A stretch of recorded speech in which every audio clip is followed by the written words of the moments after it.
கோவிந்த கிருஷ்ணன் என்கிற கோபி பார்வையற்றவர்களுக்காக நேத்ரோதயா என்ற அமைப்பை நடத்தி வருகிறார். இவரும் ஒரு மாற்றுத்திறனாளி.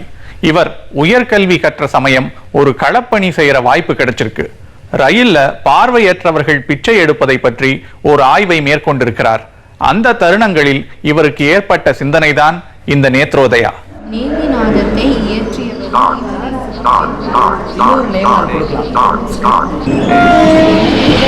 தினமும் ட்ரெயினில் காலையில் ஒரு 6-7 மணிக்கு கிளம்புனேன்னா சாயந்தரம் ஒரு 7-8 மணிக்கு தான் வருவேன். தினமும் ட்ரெயினில் நான் அவங்கள சந்திக்கக்கூடிய வாய்ப்பு கிடைக்குது.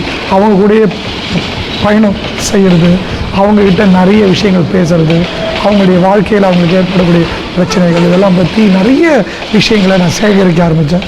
குறிப்பாக எனக்கு அதிர்ச்சி தரக்கூடிய விஷயம்னு பார்த்தீங்கன்னா, இப்போ கிட்டத்தட்ட 119 பார்வையற்ற பிச்சைக்காரர்களை சந்திக்கக்கூடிய வாய்ப்பு கிடைச்சது 2001.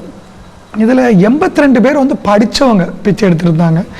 ஏன் இவங்க இப்படி பிச்சை எடுக்கிறாங்கன்னு நினைக்கும் போது சென்னையை நாடி வராங்க, பல மாவட்டத்துலேருந்து வராங்க. சென்னையில் கல்வி பயில வராங்க, பயிற்சி எடுக்க வராங்க. ஆனால் சென்னையில் தங்குறதுக்கோ உணவுக்கோ மற்ற வசதிகள் எதுவுமே சென்னையில் இலவசமாக கிடைக்காத ஒரு சூழ்நிலை இருந்தது. அதனால் அவங்க மிக பெரிய பிரச்சனைக்கு ஆளாக இருக்காங்க. இந்த நிலையை மாற்றணும். இவர்களுக்கு உரிய நேரத்தில் உரிய வசதிகளை நம்ம செய்து கொடுத்தா நிச்சயமாக அவங்களுக்கு வாழ்க்கையில் மிகப்பெரிய ஒரு மாற்றத்தை உண்டாகும். ஒரு அசைக்க முடியாத ஒரு நம்பிக்கையில் தான் இந்த 2002 இந்த அமைப்பை ஆரம்பித்தோம்.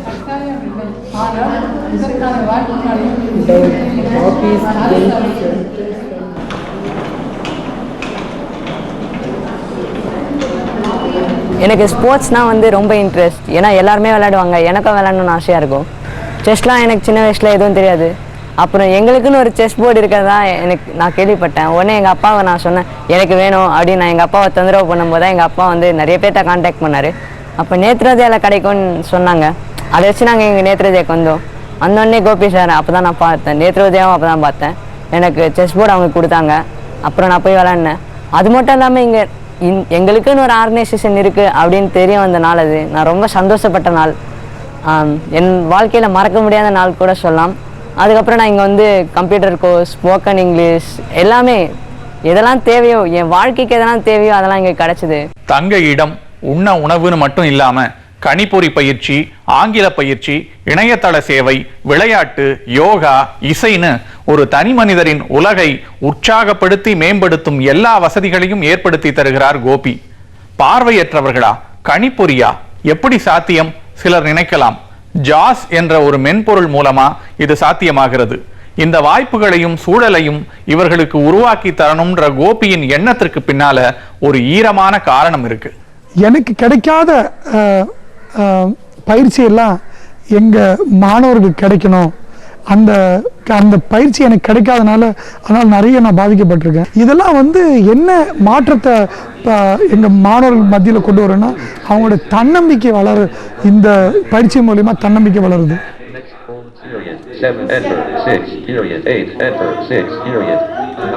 பல கம்ப்யூட்டர் சம்பந்தப்பட்ட பயிற்சிகள் அவங்க எடுத்துக்கிறாங்க. இது மூலிமா இன்றைக்கி ஒரு இடத்துல வேலைக்கு போனால் கூட அவங்களால இண்டிபெண்ட்டாக அவங்களால ஒர்க் பண்ண முடியும். ஒரு எக்ஸல்லையோ ஒரு வேர்ட்லேயோ ஒரு மற்ற சாஃப்ட்வேர்ஸ் எல்லாத்துலேயும் அவங்களால மற்றவர்களுக்கு இணையாக அவங்களால வேலை செய்ய முடியும். இது மூலிமா என்ன அவங்களால சாதிக்க முடியும்? இந்த கம்ப்யூட்டர் பயிற்சி, இந்த மாதிரி ப்ரௌசிங் பண்ணி நிறைய விஷயங்களை தெரிஞ்சுக்கிறது மூலமா லேட்டஸ்ட்டாக மார்க்கெட்டில் ஒரு வேலை வாய்ப்புகள் ஆகட்டும், எல்லா ஆகட்டும் அவங்க அப்டேட்டாக இருக்காங்க. அவங்களுடைய அடுத்த லெவலுக்கு அவங்க போகக்கூடிய ஒரு வாய்ப்பு உண்டாகுது. இது மட்டும் இல்லாமல் அவங்களுக்கு நிறைய பிரிண்டட் புக்ஸை கூட நாங்கள் ஆடியோவாக கன்வெர்ட் பண்ணி அவங்களுக்கு ஆடியோ புக்ஸாக தரோம். அதையும் அவங்க நல்லா பயன்பெற்றுட்ருக்காங்க. அதுவும் எல்லாருக்கும் இலவசமாக கிடைக்கணும்னு சொல்லி இந்த ஆடியோ லைப்ரரி ஆரம்பித்தோம்.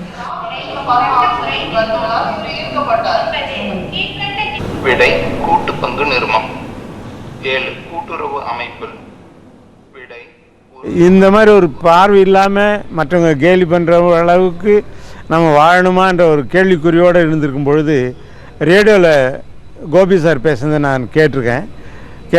கேட்ட பிறகு இங்கே அவர் அப்ரோச் பண்ணி இது பண்ணும் பொழுது என்னை இங்கே கம்ப்யூட்டர் வகுப்பில் சேர்த்துக்கிட்டாரு. கம்ப்யூட்டரில் power point, Excel, word internet இதெல்லாம் வந்து இப்போ கற்றுட்ருக்கிறேன். இப்போது பார்வையோடு இருந்த காலத்தில் இருந்த உலகமும் பார்வை இல்லாதப்போ இருந்த உலகமும் பார்க்கும் பொழுது எனக்கு இந்த கம்ப்யூட்டர்லாம் கற்றுக்கிட்டு இவங்க இங்கேயே இருக்கிறதுல எனக்கு வந்து ஒரு மன நிறைவு ஏற்பட்டிருக்குது. இந்த உலகமே மேலுன்றது தோணுது எனக்கு. குறிப்பாக வந்து கிராம பகுதியிலேருந்து வர பார்வை மாற்றுத்திறனாளிகள் மட்டும்தான் வச்சு ஆரம்பித்தோம். அதுக்கு பிறகு மற்ற ஊனமுற்றோர்களும் இந்த அமைப்பில் சேர்த்துக்கணும்னு முடிவெடுது. ஏன்னா வந்து பார்வை மாற்றுத்திறனாளி மட்டும் இருக்கணும்னு கிடையாது, மற்ற மாற்றுத்திறனாளிகளையும் ஒன்றா நம்ம வந்து அவங்களுக்கும் சேவை செய்யணும்னு நினச்சி ஆரம்பித்தோம். ரீடிங் ஆப்ரேஷன் வந்து ஏற்கனவே சொல்லியிருக்கேன், control home end. Control home கொடுத்தா top of the document, control end கொடுத்தா bottom of the lines. Very bottom of the file. Very good very good. 3 மாதம் ட்ரைனிங் வந்து நீங்கள் இங்கே தங்கி நீங்கள் ஃப்ரீயாக போயிட்டு வரலாம் அப்படின்னு சொன்னாங்க. அப்புறம் ஒரு நாள் சார் வந்து கூப்பிட்டு இங்கே கம்ப்யூட்டர் இன்ஸ்ட்ரக்டராக ஒர்க் பண்ணுறீங்களா அப்படின்னு கேட்டாங்க. இந்த சார் என்கிட்ட கேட்ட உடனே எனக்கு ரொம்ப சந்தோஷமாக இருந்துச்சு. டியூட்டியில் ஜாயின் பண்ணப்போ வந்து எனக்கு ரொம்ப டிஃபிகல்ட்டாக ஃபீல் பண்ணேன். ஏன்னா உங்களுக்கே தெரியும், நார்மலாக நம்ம கம்ப்யூட்டர் ஒர்க் பண்ணுறது வந்து எவ்வளோ கஷ்டம் அப்படின்ட்டு. ஆனால் ஒரு விஷுவலி இம்பேர்ட் அவங்களுக்கு கற்றுக் கொடுக்குறது ரொம்ப கஷ்டம். அப்போ எனக்கு சொல்லிக் கொடுத்தது ஒரு விஷுவலி இம்பேர்ட் பர்சன் தான். அவங்கள்ட்ட நான் கற்றுக்கும் போது அவங்கள்ட்ட என்ன கஷ்டங்கிறது நமக்கு டைரெக்டாக தெரியாது. அப்போது என்னுடைய கண்ணை நான் மூடிட்டு அவங்க எப்படி ஒர்க் பண்ணுறாங்கிறத இமேஜின் பண்ணிட்டு அப்படி கற்றுக்கிட்டு அதுக்கப்புறம் தான் அவங்களுக்கு டீச்சிங் பண்ணவே இறங்கினேன். If I want to know information, அதாவது we want to know information from the other people, we have to ask some questions. என்ன questions? விஷயங்கள் தெரிந்து கொள்வதற்காக கேட்குறோம் இல்லையா? இது what, where, how many, how far, இந்த மாதிரி கேள்வி கேட்கும்போது நம்ம வந்து அந்த கேள்வி வேர்ட்ஸை நம்ம போட்டணும். நூற்றுக்கணக்கான வாலண்டியர்ஸ் அவங்க வர்றாங்க. ஒரு தடவை வந்துட்டானாக்கா அவங்க போகிறதே இல்லை. எனக்கு வந்து இது ஒரு எங்கேயாவது ஊருக்கு போனால் கூட கஷ்டமாக இருக்கும். என்ன இந்த சாட்டர்டே சண்டேலாம் எனக்கு வர முடியாது அப்படின்ட்டு ஒவ்வொரு சாட்டர்டே சண்டே நான் வந்து இங்கே எதிர்பார்த்துட்ருக்கேன். அவ்வளோ ஆனந்தமாக இருக்குது, வாழ்க்கையே எனக்கு மீனிங்ஃபுல்லாக இருக்குது. அதாவது ரிட்டையர் ஆனதுக்கப்புறம் அது உபயோகம் இல்லாதவனும் ஆகிட்டோன்னு சொல்லி பல இடங்களில் வருத்தம் இருக்குது. ஆனால் இங்கே வந்ததுக்கு பிறகு நானும் இந்த உலகத்தில் வாழணும், இந்த ஒவ்வொரு தடவை வாழ்ந்து இவங்க கூட நம்ம சேர்ந்து இருக்கணும். அவருடைய கோபியினுடைய இந்த இதில் இந்த பெரிய ஒரு வேள்வியில் நம்மளும் ஒரு பார்ட்டாக இருக்கணும்னு நினைக்கிறேன்.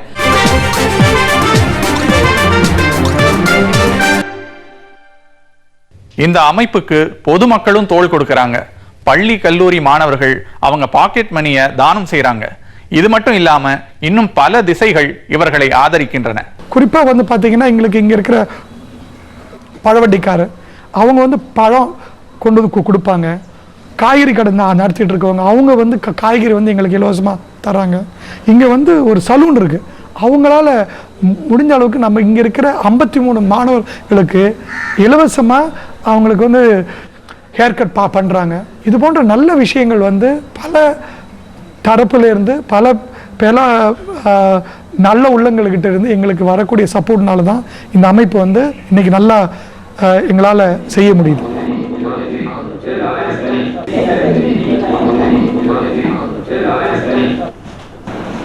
செங்கற்களிலும்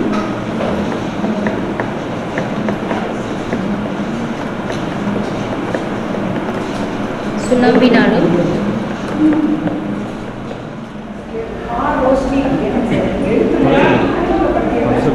நவநீத பாட்டியலின் முதல் நூல் இந்திரகாலிய பாட்டியல் வழி, அகத்திய பாட்டியல் வழி என 2 வழிகளில் பாட்டியல் நூல்கள் வளர்ந்துள்ளன. நவநீத பாட்டியல், அகத்திய யூஜி முடிச்சுட்டு நான் இங்கே வந்தேன் பிஎட் படிக்கலாம் அப்படின்னு. பட் பிஎட் எனக்கு கிடைக்கல, மார்க் கம்மியாக இருந்ததுனால. ரீசன் என்ன அப்படின்னா யூஜி படிக்கிறப்ப எனக்கு சரியான ரீடர்ஸ் அந்தளவுக்கு இல்லை. அப்புறம் எம்ஏ பண்ணேன் இங்கே தான். எம்ஏ பண்ணுறப்ப ரீடர்ஸ் நிறையா இருந்தாங்க. அதனால் 1 மந்த்தில் எனக்கு என்ன ஆச்சுன்னா பிஎட் கிடச்சிருச்சு. இப்போது நான் டிஆர்பிக்காண்டி தான் வந்திருக்கிறேன். என்னோடய ஃப்யூச்சர் பிளான் என்ன அப்படின்னா ஒரு குட் டீச்சர் ஆகணும் அப்படிங்கிறது தான். இப்படி ஒரு அமைப்பை உருவாக்கணும் அப்படின்னு நினைச்சப்ப தான் இருந்த இடம் அதுக்கு போதுமானது இல்லைன்னு தோணுச்சு. நிலம் வேண்டி அரசாங்கத்திடம் மனு கொடுத்திருக்கார். 4 வருஷம் கழிச்சு 2006ஆம் ஆண்டு நேத்ரோதயாவுக்காக அரசாங்கம் 7 கிரவுண்டு நிலம் ஒதுக்கி கொடுத்திருக்காங்க. இடம் கிடைச்சிருச்சு. அடுத்தது கட்டடம். முதல் செங்கல் எடுத்து வைக்கிறதுக்குள்ள அந்த பகுதியை சேர்ந்த மக்கள் இந்த முயற்சிக்கு எதிர்ப்பு தெரிவிச்சிருக்காங்க. பார்வையற்றவர்கள் இங்க வரக்கூடாது, அவங்க முகத்துல மொழிக்கிறது அபசகுனம், இப்படி ஒரு மூட நம்பிக்கையை முன் வச்சிருக்காங்க. பார்வையற்றவர்களுக்கு இது உகந்த இடம் இல்லை என்பதன் அடிப்படையில் கோபிக்கு எதிராக 16 கேஸ் போடப்பட்டிருக்கு. அந்த வழக்குகளை எல்லாம் வென்று நின்று காட்டிய கோபி இன்றும் பல இடர்களை சந்தித்துக் கொண்டிருக்கிறாரா? இப்போ எங்களுக்கு ஏற்படக்கூடிய பிரச்சனைகள் பார்த்தீங்கன்னா, பார்வையற்றவர்களுக்கு பயிற்சி அளிப்பதில், அவர்களுக்கு வந்து கல்வி வழங்குறதுல, குறிப்பாக சொல்லணும்னா கம்ப்யூட்டர் இன்ஸ்ட்ரக்டர்ஸோட சேலரிஸு, பார்வையற்றவர்கள் வந்து கம்ப்யூட்டர் பயிற்சி கொடுக்கணும்னா அந்த பயிற்சி கொடுக்குறவருக்கு நம்ம வந்து சம்பளம் கொடுக்கணும். அதுக்கப்புறம் பார்த்தீங்கன்னா மியூசிக் வாத்தியார், அப்புறம் யோகா வாத்தியார், அப்புறம் ஸ்போக்கன் இங்கிலீஷ் வாத்தியார், இவங்களுக்கெல்லாம் வந்து நம்ம சம்பளம் கொடுக்கக்கூடிய கட்டாயத்தில் இருக்கும். இது போன்ற அந்த அவங்களுக்கு வந்து ஊதியம் கொடுக்கறதுல மிகப்பெரிய ஒரு பிரச்சனையை இவன் நாங்கள் ஃபேஸ் பண்ணிகிட்டு இருக்கோம். நிச்சயமாக இதையும் நாங்கள் ஓவர் கம் பண்ணுவோம். அட்லாண்டிக் சாசனத்தை பிரகடனப்படுத்தியவர்கள் படித்து முடிச்சுட்டு ஏதாவது வேலை கேட்டாலும் அவங்க என்ன சொன்னாங்க, ஏதாவது இவங்க பிஏ முடித்தாலும் இவங்களுக்கு வேலை கொடுக்க முடியாது, என்ன வேலை கொடுக்குறேன்னு கேட்டதுனால டெலிஃபோன் ஆப்ரேட்டர் படித்தேன். அங்கேருந்து அந்த வேலைக்கு போகலான்னு பார்த்தா அதுக்கும் இங்கிலீஷ் தெரிஞ்சிருக்கணும் அப்படின்னாங்க. ஒரு மேம் மூலமாக நான் வந்து சாரோட ஃபோன் நம்பர் வாங்கி சாருக்கு ஃபோன் பண்ணி இங்கே வந்தேன். இங்கே வந்து டெலிஃபோன் ஆப்ரேட்டர் வேலைக்கு போகணுன்னு தான் வந்தேன். ஆனால் என்ன ஆச்சுன்னா சார் வந்து என்னை பிஎட் படிக்க வச்சாங்க. பிஎட் படிக்க வச்சு அடுத்து எம்ஏ படிச்சுட்டேன். எம்ஏ பிஎட் முடிச்சுட்டு இப்போ வந்து டீச்சராக போகணுன்னு ஆசைப்பட்றேன். ஃபஸ்ட்டு என்னென்னா இப்படி பேசவே எனக்கு தெரியாது. என்னன்னா எதுக்குனாலும் பயப்படுவேன், பேசவே மாட்டேன். ஆனால் இவ்வளோ தூரம் பேசுகிறதுக்கும் எனக்கு இவ்வளோ படிப்பு கொடுத்து இவ்வளோ தூரம் இருக்கிறதுக்கு இந்த சார் மூலமாக தான் நான் இது பண்ணேன்.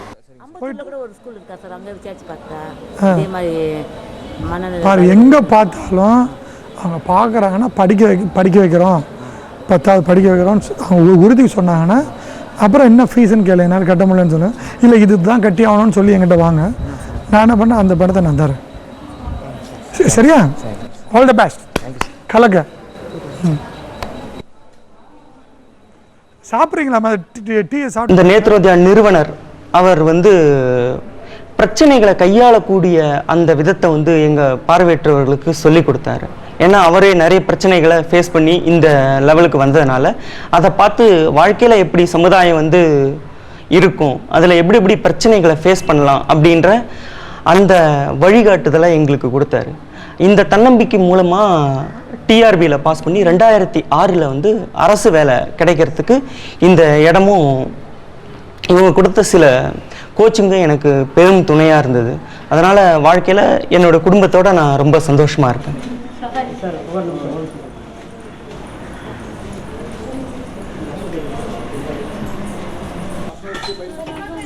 பியூட்டி ஆஃப் நேத்ரோதயான்னு பார்த்தீங்கன்னா, இங்கே இருக்கிற மாணவ மாணவிகள் எல்லாரும் சிரிச்சிட்டு இருக்காங்க, எல்லாரும் சந்தோஷமாக இருக்காங்க. அவங்க வந்து எந்த விதமான சோகமும் அவங்ககிட்ட கிடையாது. நமக்கு இந்த மாதிரி ஒரு குறை இருக்கேன்னு நினச்சி அவங்க ஃபீல் பண்ணுறது இல்லை. குறைய வந்து அவங்க நினைக்கிறதே இல்லை. அவங்க வாழ்க்கையில் வந்து ஒரு லட்சியத்தோடு போயிட்டுருக்காங்க. அதுதான் வந்து ஒரு மிகப்பெரிய பியூட்டி. என் வாழ்க்கைக்கு எதெல்லாம் தேவையோ அதெல்லாம் இங்கே கிடச்சிது. உண்மையிலே நான் ரொம்ப லக்கி பர்சனாக ஃபீல் பண்ணுறேன். இன்றைக்கி சொசைட்டியில் நான் வந்து ஒரு பெரிய ஆளாக வர முடியும் அப்படின்ற நம்பிக்கை எனக்குள்ளே வந்ததுக்கான காரணமே தான். ஸோ நான் கோபி சாருக்கு எதாவது கைமாறு பண்ணுவேன், கண்டிப்பாக கைமாறு பண்ணணும். அவர் இவ்வளோ பேருக்கு ஹெல்ப் பண்ணுறாரு, நான் அட்லீஸ்ட் ஒரு 2 பேருக்கு கண்டிப்பாக ஹெல்ப் பண்ணுவேன். இது எப்படி கண்டுபிடிக்கிறேன்னு பார்த்துடலாம். இந்த சிவா சிவா கலகிட்ட அடுத்தது எங்க வாங்க இருங்க. இது யாரு பாரு. ஜெய்பால். சரியா? இது யாரு சொல்லியா? இந்த சீக்கிரம் சொல்லுவா. சிவகுமார் சார். எப்படி நியாயம்? இந்த உலகத்தின் முதல் இருட்டு மூட நம்பிக்கைதான். அத்தகைய இருண்ட பொழுதுகளை கடந்து கண்மூடி கிடந்த பல கனவுகளுக்கு ஒளி கொடுத்த கோபி கலங்கரை விளக்கமாக உயர கைத்தட்டி வாழ்த்துவோம்.